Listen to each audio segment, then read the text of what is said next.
Olá pessoal, eu sou o professor Scandelari. Teremos agora mais uma aula de Ciências da Natureza e suas tecnologias, enfocando particularmente o estudo da física. Nós escolhemos para essa aula algumas questões que seguem rigorosamente os critérios adotados pelo Enem. Vamos ao nosso primeiro exercício. Aqui está um trecho do texto Além do Horizonte, de Ulisses Capozoli. Esse texto foi publicado na revista Scientific American em fevereiro, agora, de 2011. Numa frequência que seus olhos não captam, enxergamos o mundo por uma fresta do espectro eletromagnético. Passam pulsos curtos e manifestam-se fluxos constantes de energia. Se fosse possível enxergar no infravermelho próximo, frequência próxima da luz visível, você veria os olhos grandes com que os ufólogos descrevem supostos alienígenas surpreendidos em incursões dissimuladas pela Terra. Mas o olho humano foi pacientemente esculpido pelo Sol. Embora uma ideia como esta possa parecer um pouco surpreendente, nossos olhos são detetores biológicos de uma parte da energia emitida por uma estrela amarela de meia-idade. Se fosse uma estrela vermelha e envelhecida, nosso olho seria maior. Nesse fragmento de texto, o autor, Ulisses Capozoli, estabelece uma interessante correlação entre o fenômeno físico e um fenômeno biológico. Com base nas afirmações ali contidas, pode-se afirmar corretamente que... Vamos analisar cada uma dessas alternativas. Item A. O fenômeno da física, como o espectro luminoso, não tem influência sobre as formas dos organismos, uma vez que estas são determinadas pela seleção natural. Se fosse o contrário, nosso olho seria bem maior. Pessoal, é importante ter em mente que o que determina a forma, o aspecto, o desenvolvimento do ser humano como um todo é a seleção natural. E, fazendo parte dessa seleção natural, está a influência do espectro eletromagnético do nosso astro-rei, o Sol, e da luz que nós conseguimos enxergar. Portanto, a primeira alternativa está errada. Item B. O tamanho e a conformação do olho humano são consequências diretas da ação do Sol sobre o desenvolvimento de cada indivíduo, desde a sua concepção até a forma adulta, o que justifica afirmar que o nosso olho foi esculpido pelo Sol. Não, o nosso olho não foi esculpido pelo Sol. Voltamos a insistir, a seleção natural determinou não só a aparência atual do corpo humano, como a aparência do seu olho em particular. A seleção natural, da qual faz parte o espectro eletromagnético, que é o conjunto de luzes que vem do Sol. Vamos ver a alternativa C. O tamanho e a conformação do olho humano resultaram da ação da seleção natural. Isso é verdade. A seleção é um processo que tem entre seus agentes os fenômenos físicos vários, tais como a radiação solar. Essa alternativa está perfeitamente correta. Mas vamos comentar também o item D e ver qual é a falha no item D. O tamanho e a conformação do olho humano são resultados da seleção natural. Contudo, desenvolveram-se no sentido contrário ao esperado em relação à ação dos raios solares e do espectro luminoso. Bom, seria impossível um desenvolvimento contrário àquilo esperado ou àquilo que é determinado pela seleção natural, tá ok? Item E. O tamanho e a conformação do olho humano resultaram da ação de fenômenos físicos como a radiação solar. Este se sobrepõe aos fenômenos biológicos, como a seleção natural. Pessoal, a radiação solar é um fenômeno físico que não se sobrepõe aos fenômenos biológicos. Insisto, a seleção natural determinou o aspecto atual do ser humano, assim como dos seus olhos. E fazendo parte dessa seleção natural está a radiação solar, que deu ao seu olho o aspecto, a forma, o tamanho que hoje ele tem. Mas insisto, seleção natural, da qual um dos agentes é a radiação solar. Resposta correta, portanto, é a C. Agora, pessoal, vamos ao exercício seguinte. A figura a seguir representa uma área coberta pela radiação eletromagnética emitidas por duas antenas. Quero que você dê uma olhada aqui neste gráfico. No ponto 1, nós temos o cruzamento de duas linhas cheias. Linha cheia, num gráfico desse tipo, representa crista de onda. Quando duas linhas cheias se cruzam num ponto, são duas cristas de onda que somam-se nesse ponto, o que significa que está ocorrendo uma interferência construtiva. E a amplitude resultante no ponto 1 será o dobro da amplitude de qualquer uma dessas ondas.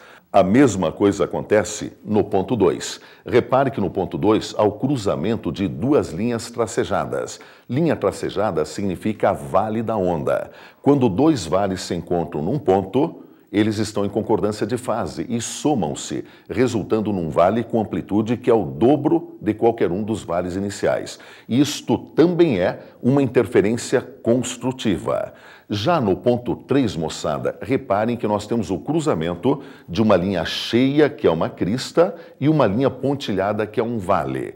Uma crista e um vale estão em oposição de fase. Nesse caso, as duas ondas anulam-se, porque elas têm a mesma amplitude. Corresponde a uma interferência chamada destrutiva. Muito bem, vamos prosseguir. A imagem que vocês estão vendo agora representa uma antena de transmissão e recepção das ondas eletromagnéticas que são o assunto desse teste. Muito bem.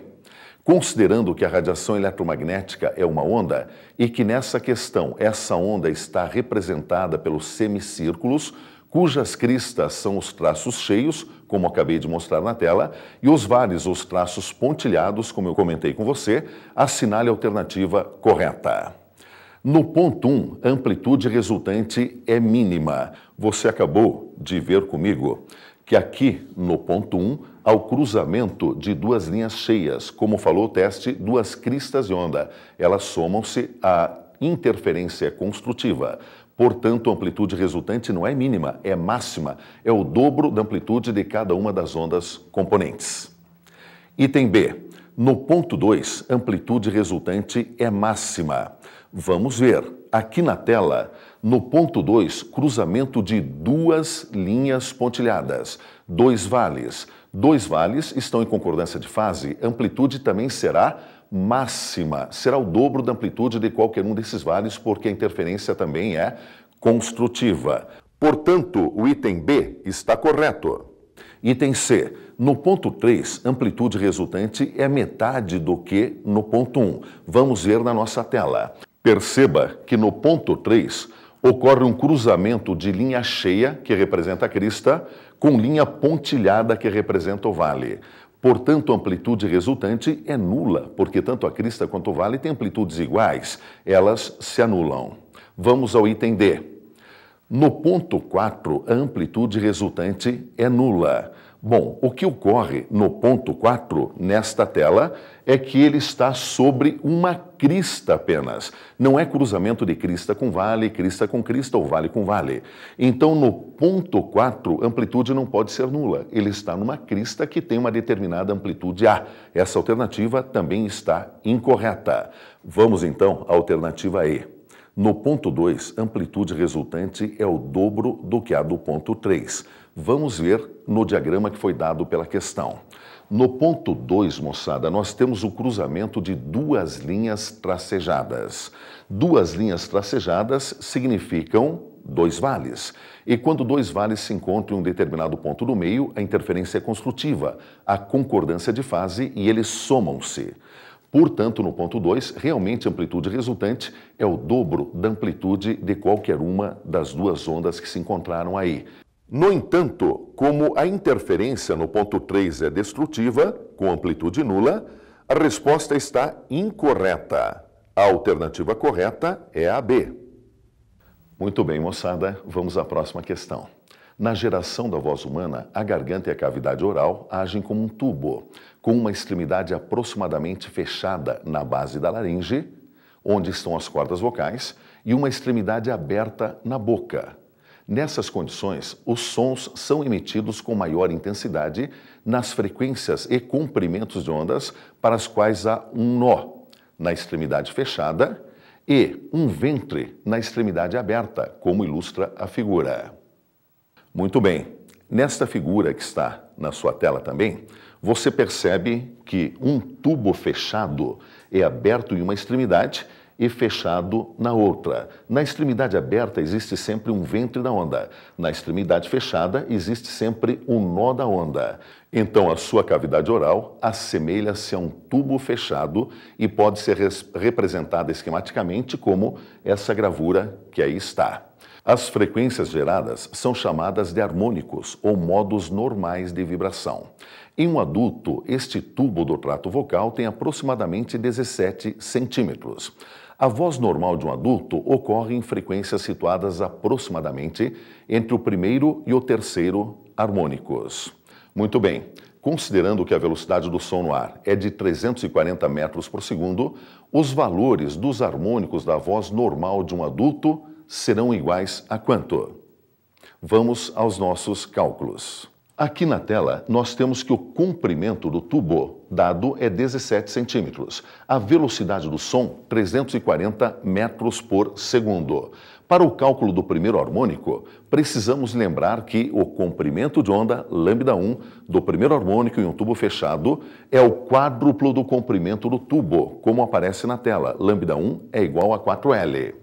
Sendo que L vale 17 centímetros, lambda1 será igual a 4 vezes 17, que dá 68 centímetros. Como não podemos usar centímetro na maioria das questões do vestibular, passamos esse valor para metro. Veja, lambda1 é 68 centímetros ou 0,68 metros. Vamos achar agora a frequência do primeiro harmônico deste tubo fechado usando a relação V igual a lambda F. Na próxima tela, você percebe que a velocidade é 340 metros por segundo, o comprimento de onda que nós obtivemos juntos, 0,68 metros, vamos isolar a frequência 1, frequência do primeiro harmônico, que será 340 divididos por 0,68.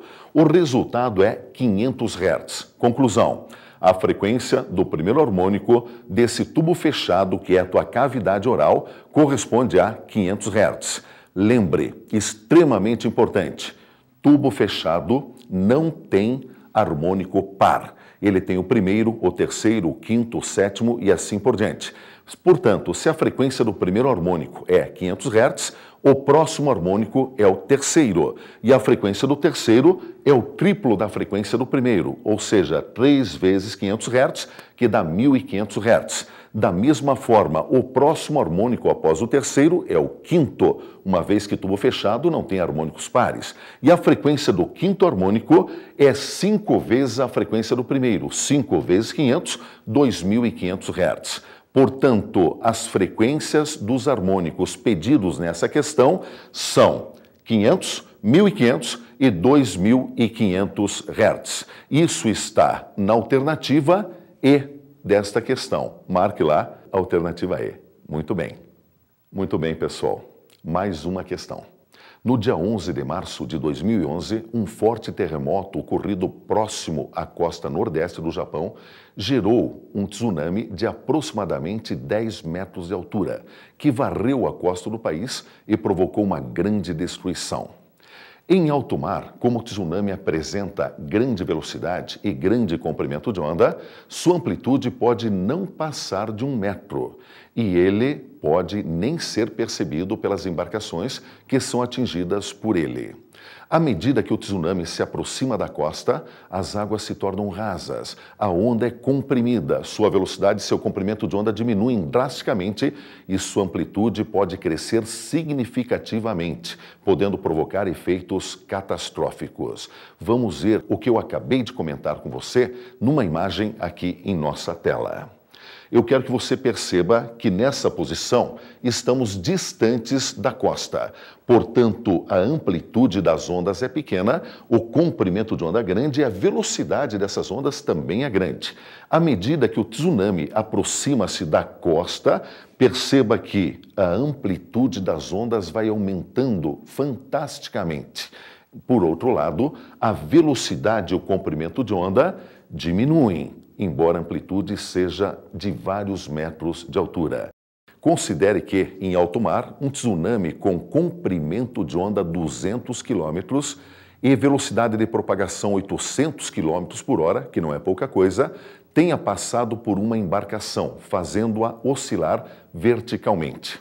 O intervalo de tempo em minutos para que a embarcação sofra uma oscilação completa deve ser igual a quanto?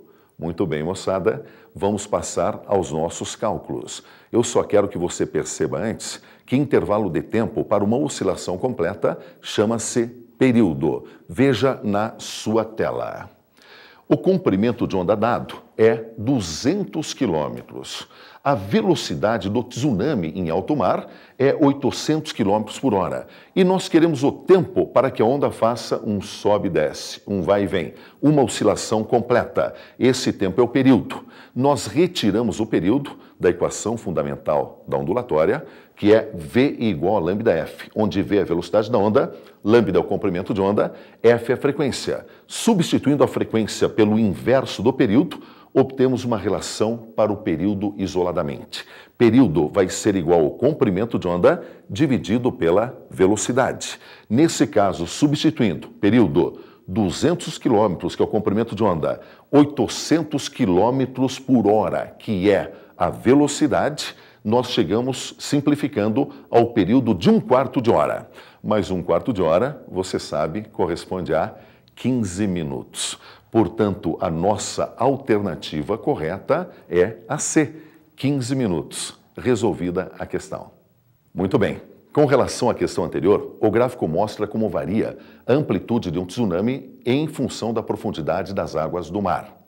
Pode-se considerar com boa aproximação que a velocidade de propagação de um tsunami é dada pela equação V igual a raiz quadrada de H vezes G, onde H é a profundidade da água e G a aceleração da gravidade. Em um determinado instante da sua propagação no sentido da costa, um tsunami tem amplitude igual a 4 metros. Um momento, dá uma olhadinha aqui no gráfico antes de continuarmos. Se a amplitude da onda é 4 metros em nosso diagrama, 4 metros, perceba que corresponde a uma profundidade de 20 metros. Portanto, ele falou que a amplitude da onda é 4 metros. A profundidade nesse local, pelo diagrama, deve ser 20 metros. Adotando a aceleração da gravidade igual a 10 metros por segundo ao quadrado, sua velocidade de propagação em metros por segundo deve valer nesse instante aproximadamente quanto? Vamos à nossa tela para ver os cálculos dessa questão. Aqui nós temos amplitude 4 metros. A aceleração da gravidade, 10 metros por segundo ao quadrado. Falta descobrirmos a velocidade deste tsunami. Para uma amplitude de 4 metros, o gráfico indica uma profundidade de 20 metros, como eu mostrei para você há pouco. Substituindo na relação dada pela questão, velocidade, raiz da profundidade vezes a aceleração da gravidade. A profundidade correspondente a uma amplitude de 4 metros é 20 metros. A aceleração da gravidade pediu-se que adotasse 10 metros por segundo ao quadrado. A velocidade, extraindo a raiz de 20 vezes 10, que é 200, dará aproximadamente 14,14 metros por segundo. Arredondando para 14, a alternativa correta você percebe que é a A. Muito bem. Questão seguinte. O termo luz normalmente é empregado quando se refere à região do espectro eletromagnético, que veremos daqui a pouco, que é visível ao olho humano. Muito bem, quero que você perceba aqui na tela qual é o espectro eletromagnético a que se refere essa questão. O espectro é o conjunto de radiações visíveis e invisíveis que vem do Sol, das estrelas e dos confins do universo para a Terra. A maior parte das ondas eletromagnéticas desse espectro é invisível para o ser humano. Vamos ver rapidamente cada uma delas. Ondas de rádio, localizadas na extremidade esquerda do espectro eletromagnético, são as mesmas ondas que fazem funcionar o rádio AM, FM, amplitude modulada, frequência modulada, são as mesmas ondas que transportam o som e a imagem da tua televisão, que fazem funcionar o telefone sem fio da tua casa e o teu celular também. Ondas de rádio são as mesmas ondas utilizadas naquele forninho da tua cozinha, chamado de micro-ondas, onde hoje de manhã você esquentou o teu leitinho. Tudo isso é onda de rádio. E ainda, onda de rádio, perceba, é a onda eletromagnética mais fraca do espectro eletromagnético. Uma vez que a energia cresce da esquerda para a direita, as ondas de rádio são as radiações menos energéticas. Depois o infravermelho, que transporta o calor do Sol para a Terra, também conhecido como raio de calor. E, finalmente, a luz visível, que é a luz branca que nos ilumina. É a luz branca que se decompõe nas 7 cores do arco-íris: vermelho, alaranjado, amarelo, verde, azul, anil e violeta. É a única faixa do espectro que nós realmente conseguimos enxergar. Antes do vermelho vem o infravermelho. Depois do violeta, na parte visível, vem o ultravioleta. Ultravioleta é a radiação que bronzeia a tua pele na praia, mas no período entre 10 da manhã e 4 da tarde pode ser perigosa, pode ser cancerígena. Você tem que usar proteção, bronzeadores, protetores solares para expor-se a ela. Depois do ultravioleta, perceba, vem raios X, dos centros de radiologia dos hospitais, e raios gama, que são as radiações mais energéticas do espectro. Finalmente, raios cósmicos, que é um tipo de radiação que inunda o espaço todo e que vem do Sol e das estrelas para a Terra, mas raio cósmico não é apenas uma radiação eletromagnética. Digamos que ele seja composto de ondas eletromagnéticas e partículas carregadas eletricamente. Muito bem, considere as afirmações abaixo sobre a luz. Primeira afirmação. O índice de refração é a razão entre a velocidade da luz no vácuo e aquela no meio de propagação. Esse índice varia em relação ao comprimento de onda da luz incidente. Vamos ver na tela. O índice de refração pode ser calculado dividindo-se a velocidade de propagação da luz no vácuo pela velocidade de propagação da luz no meio considerado. Portanto, a primeira afirmação está correta. Vamos ver a segunda. A cor azul do céu é devido ao fenômeno da difração da luz pelas partículas da atmosfera. Não. A difração é o fenômeno pelo qual uma onda consegue contornar o obstáculo que se interpôs em seu caminho. A cor azul do céu não se deve à difração, deve-se mais a um espalhamento da luz que reflete e se difunde ao incidir nas moléculas de oxigênio e nitrogênio da nossa atmosfera. Oxigênio e nitrogênio em grandes quantidades, como no ar que nós respiramos, difundem, ou seja, espalham mais a luz azul do que outras radiações do espectro eletromagnético. Portanto, a cor azul do nosso céu deve-se mais à difusão da luz do que à difração. Próximo item. 3. Enxergamos nossa imagem no espelho devido à reflexão difusa da luz em nossa face, até o espelho, e à reflexão especular dessa luz no espelho até nossos olhos. Isso é verdade. Como nossa face é uma superfície irregular, a luz reflete em nossa face difusamente, desordenadamente. Já no espelho, que é uma superfície lisa, polida, a reflexão ocorre de maneira ordenada. Isso é chamado reflexão especular. Isso está correto. Afirmação seguinte. Um fóton de luz cujo comprimento de onda corresponde à cor vermelha é mais energético que um fóton de luz cujo comprimento de onda corresponde à cor azul. É por isso que conferimos a cor vermelha aos objetos quentes e a cor azul aos objetos frios. Será que isso é verdade, moçada? Vamos conferir em nossa tela. Aparece aqui um prisma decompondo a luz branca, que é aquela faixa visível do nosso espectro eletromagnético, nas cores do arco-íris. A radiação que surge em primeiro lugar é vermelha, depois alaranjada, amarela, verde, azul, anil e violeta. Esta não é apenas a ordem das cores do arco-íris, do arco mais externo para o arco mais interno. Esta é também a ordem das cores crescente de energia, é uma ordem crescente de energia.